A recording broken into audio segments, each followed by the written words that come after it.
Now, a warrant for the arrest of embattled Chief Executive Officer of gold dealership company Mensgold has been issued.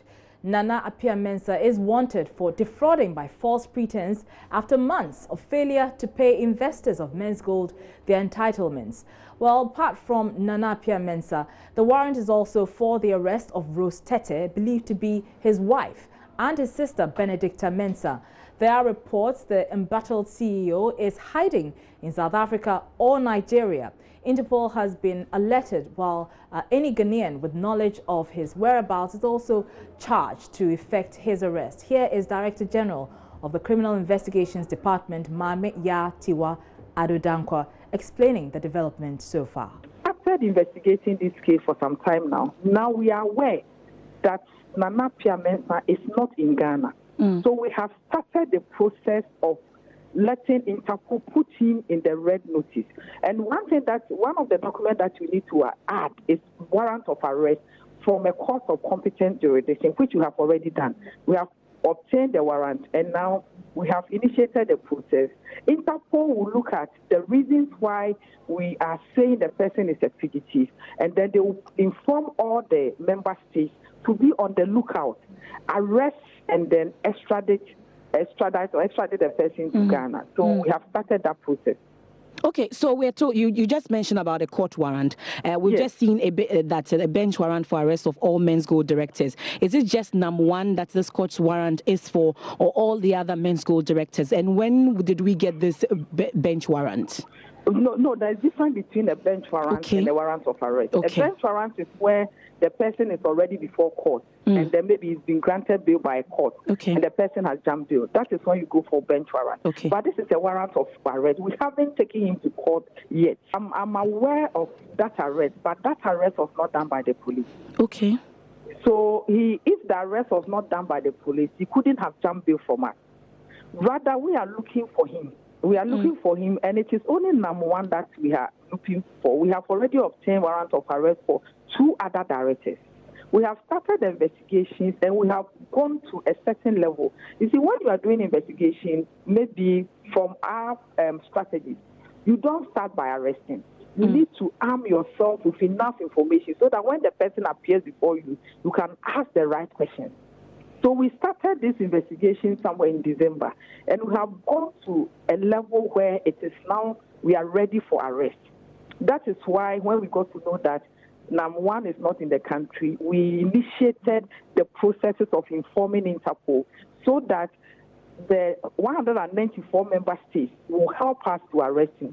So any information that we have, example, the possible location, address, telephone number, we have to provide all the information to Interpol, and they will inform the other member states to be on the lookout for the person, and then they will assist us in arresting that person. But if we've been looking for number one, at least from what we've been saying so far, how did he get out of the country without the CID or the authorities getting to know about it? That would be very difficult to say, because from our records, from the record that we have, we were of the opinion that he was in the country. It was when we realized, we tried to locate him, that we realized he's actually out of the country. How he got out would be very difficult for me to comment. There was no record of him leaving the country, at least through the airport, from what we've checked? I am yet to confirm that, that when he left the country and through which exit point that he left. But when was this alert issued to the Interpol, for instance? The alert issue, we started the initial processes. You give them the information why you think Interpol should come and assist you. And then that one has been accepted, that we have reasonable justification for declaring the person as a fugitive. Then you back that with a warrant of arrest issued by a court of competent jurisdiction, which you have also added to it. Okay. But why exactly are we looking for number one? I think this is something that you already know. Whenever somebody does something that is contrary to the law, then the police will have to come in. That is, crime. When somebody has committed a crime, then we have to come in and investigate possible arrest and then prosecution. Currently, I'm unable to tell exactly what are the charges that we'll be preferring against him. That is why I said we'll be investigating. But apart from the predicate offense that he would have committed, we'll also be looking at money laundering, and also be tracing assets. So these are some of the things that we'll be looking. So there are possible offenses which I cannot mention that this is the one that we are looking at. But as and when we finish our investigation, we'll be able to come out with the exact offenses that they have committed. I'm 100% sure that we'll be able to do that, especially when you get the Interpol involved. So within the whole world, there's nowhere that you can run to. No, once you get Interpol involved, there's nothing like influencing anybody, because the processes there are such that once he's located, definitely you'll be brought up back. How you need to extradite. He himself will have to come back. Because when you go through that process, he might not even like to go through that. And once he gets to know that he's been declared a wanted person, he himself will walk to Ghana and then will continue with the process. So as he stands now, is he a wanted man? Yes.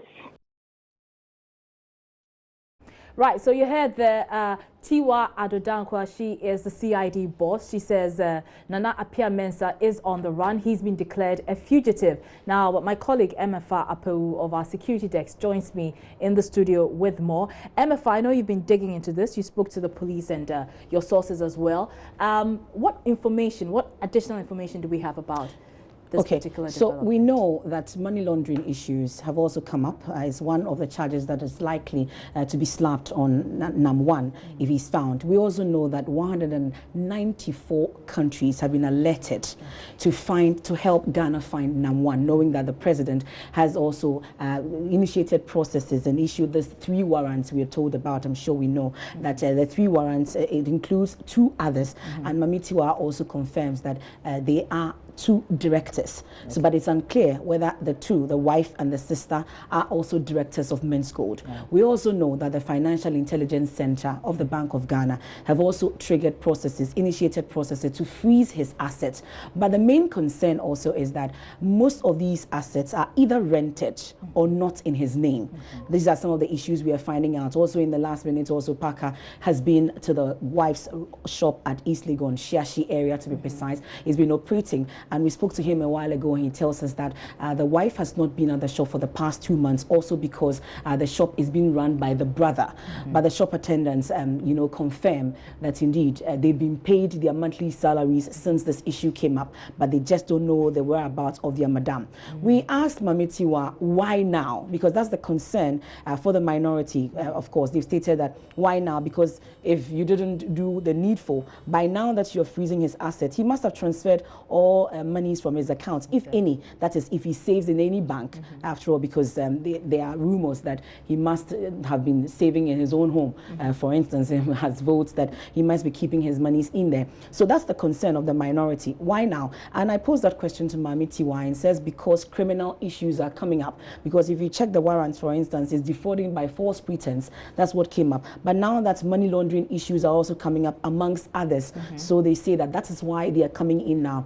You've also heard from Gabi's post, for instance, you've read that he jumped bail. There was an arrest some time back. Yes. Mamitiwa confirms that yes, there was an arrest, but it was not from the CID. The first arrest was, we're told, that is from the BNI.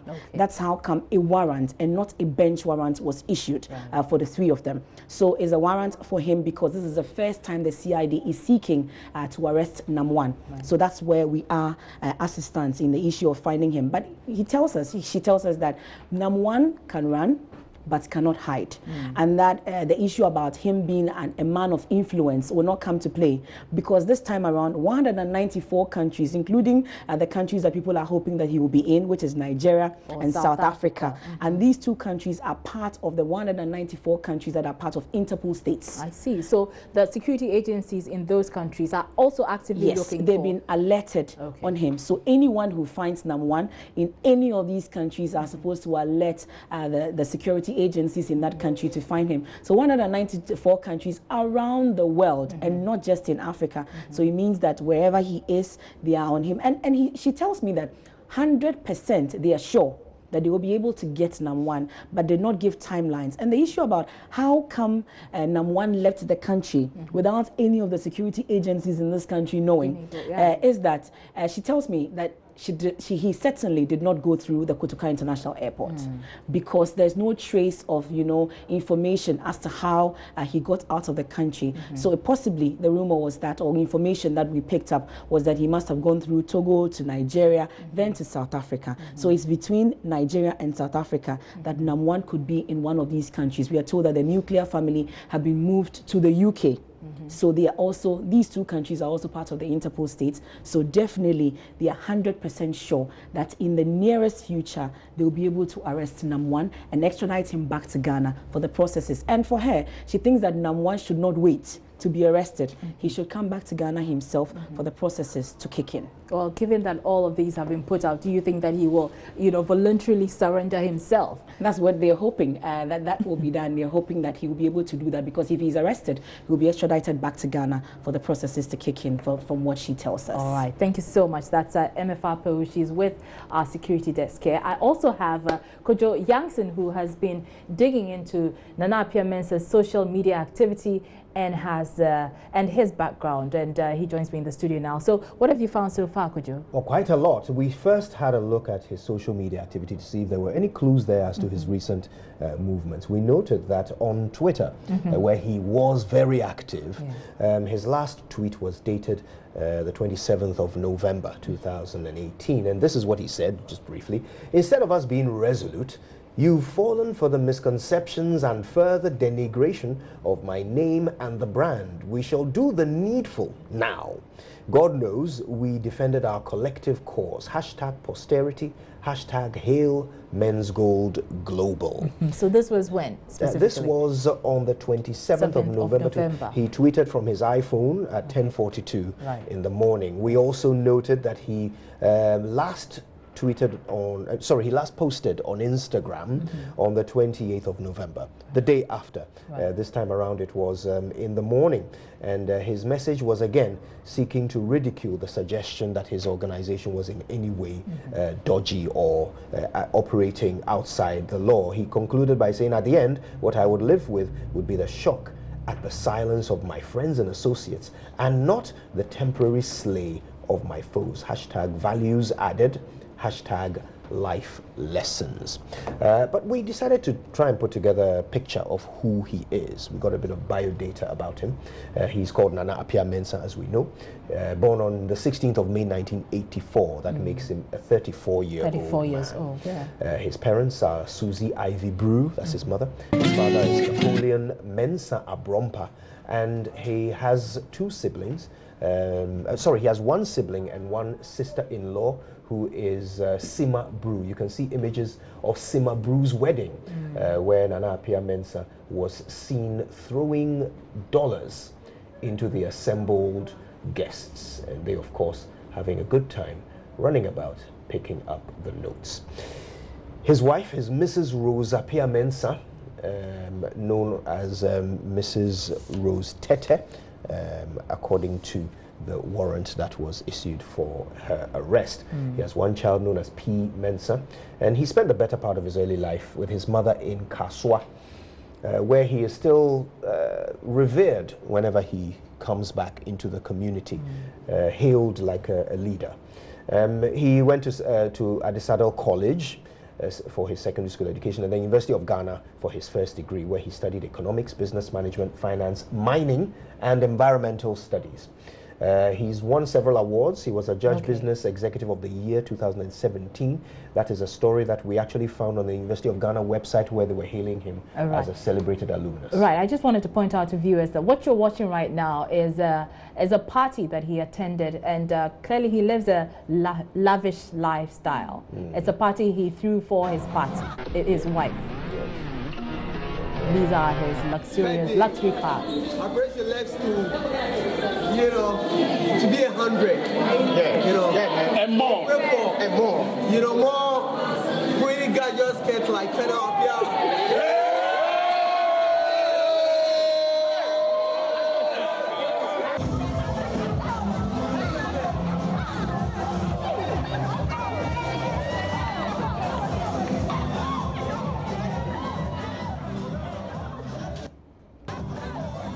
Right, so those were images or scenes from a party Nam1 through for his wife. So could you were talking about his background. Yes, and you know, in the interest of disclosure, I wasn't invited to that party or any other parties he threw. Right. All right, now Nana Appiah Mensah has several businesses. I can list a few of them. Mensgold Ghana, we already know. Brew Marketing Consult Company Limited, that is a company connected to Mensgold. Right. They sell the outsourced products from Mensgold. Mensgold Espana SL, which is in Spain. Now, interestingly, they are listed as being established in September 2017, and their activities include construction, installations and maintenance, wholesale and retail trade, intermediaries of the trade of diverse products, so they don't limit the products they trade in, and then they engage in real estate activities. Now, according to zionfelix.net, their annual turnover in Spain was less than 2 million euros. Now he also owns Xylophone Media Company Limited, which has several brands under its umbrella, including Xylophone FM, Xylophone Music, Xylophone Movies, Xylophone TV, Xylophone Marketing, and a copyright office. He also owns TIA Holdings in the United States, Brew Energy Company Limited, Brew Realty Company Limited, Cheetah Security Company Limited, and Narosa Hotel. He also owns Division 1 club Star Madrid FC. And of course, in the month of May 2018, he sealed a deal for $10 million to sponsor the Ghana Football League, Premier League, for 5 years. This is the deal that he, Nana Appiah Mensah, signed with Kwesi Nyantichi. And it was for Xylophone Cash to sponsor it. He has a humanitarian organization as well. But we also have some rather interesting, let's call it unconfirmed information. So we saw a fleet of his vehicles. He owns several, including a Bentley, a Rolls Royce, a G-Wagon, and an uncountable number of V8 Land Cruisers, pickups, and 15-seater buses. Now, and those are some of the vehicles that you're referring to. And this is when he went to see the Otumfo at Menchia. Indeed. Now, currently, his mother and sister are in Ghana. They are said to be doing some asset recovery. This is the information we picked up from our sources today. So that's why we call it unconfirmed, because we are yet to independently verify this information. But apparently, they are involved in some asset recovery exercises with some particular clients of Mensgold, not all of them. They were last cited at Nima Police Station, where they caused the arrest of one customer over breach of contract. Now, Nana Appiah Mensah himself has moved his nuclear family out of Ghana, according to our source, for fear of their safety. And of course, Mr. Appiah Mensah's wife, Rosalind, and son are supposedly in South Africa, where he is rumored to own some real estate. Now, this is the last bit of information I can add. Information from neighbors close to his head office, which is actually in Jolu, suggest that in the middle of the night, after the expiration of his rental lease for the property on the 3rd of December, he came there with some police, under police escort, and emptied the contents of the building. Wow. Yes, that is what some neighbors of his at that location are reporting to us. Interesting. And this is major news in Ghana, all across the country, and it's certainly trending on social media, isn't it? It absolutely is. So many people talking about this matter. Mensgold is trending at #1. Nana Appiah Mensah is trending very close behind, and everybody seems to have something to say about the recent developments. All right, thank you so much, Kojo Yankson and MFAPO, for those details. Let's still continue. There have been suggestions that assets of the CEO of Mensgold should be sold to settle some of the funds locked up. So JoyNews' Nancy Emefa-Dwadosi has been to town, making efforts to check on some of the landed properties. Here's her report. It's just been a minute's drive from the Mensgold office here at East Legon, and we are the Xylophone Media head office, which has the online platform, the radio platform, and also the TV platform. From where I stand, you can see that there's a viewing ecstasy, and that is where all the online cinema platform for the movie premieres are being aired. And so if you're interested in movies, that's where you go and watch. The radio station is also in there, the TV station is also in there. So this is what the properties along this side. But we are going deep into the East Legon itself, proper, where he has lots of these properties. So this entire stretch is close to the East Legon police station. This is the first building you see. So the xylophone music brewed in Africa is what is written on this particular building. This is the xylophone music, the first. And then right next to it is another property called the xylophone films. We want to assume that this is a cinema sort of. We heard from some of the people living in this area that all these properties you see on your screens are properties owned by Mr. Nana Appiah Mensah. In fact, all of these buildings. And that is not all. There are others on the left side that we are unable to shoot because of how we've positioned ourselves. So we are currently at a different location, in fact not a different location, but the same neighborhood where we saw the xylophone music, xylophone films. This road is the road leading to the Royal Rita Hotel.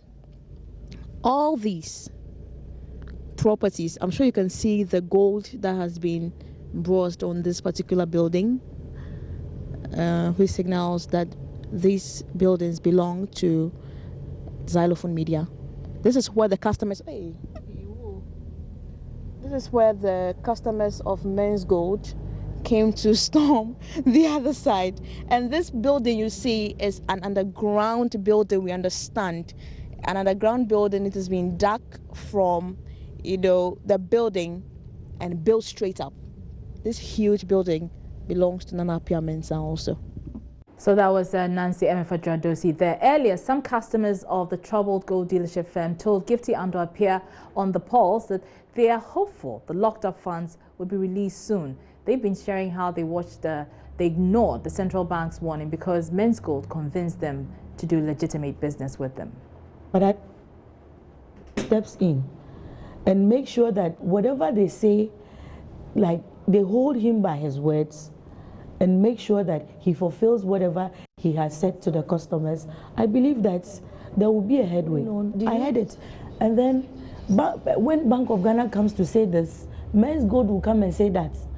And obviously... So there was uncertainty? No. So anybody with the amount of money you have, you could have just gone for your money? If truly they are not doing something good, they should have stopped them immediately. But you have your money there. The responsibility, the first responsibility is with you to protect your money.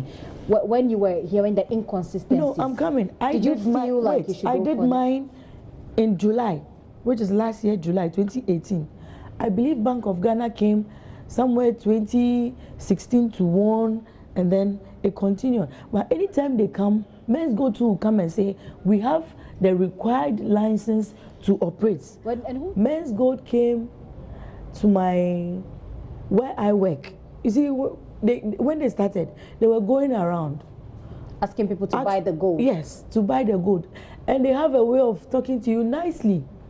And they'll come, you need to invest for your future. If you have the money, you will spend it. And I waited for all these years because I wanted to be sure. And then upon seeing him with these prominent people, our president, the Otumfo, sponsoring the Ghana League, having so many, saying that he wanted to help the youth. So that gave you a sense that it gave he's me credible. A relief that he's doing something good for Ghanaians. Now, with emotions, I'm already, this is not how I talk. This is not how I talk, but due to this issue, because it's like, it's a lifetime investment. In Ghana, it's hard to get a job, and as young as I am, I've been able to maybe at least work to gather small money, thinking that not wanting to misuse the money and then taking it to maybe Mensgold, and all this thing has happened. I can't sleep. Now, when I'm there, all of a sudden my heart starts to pant. I hardly sleep, I hardly eat well.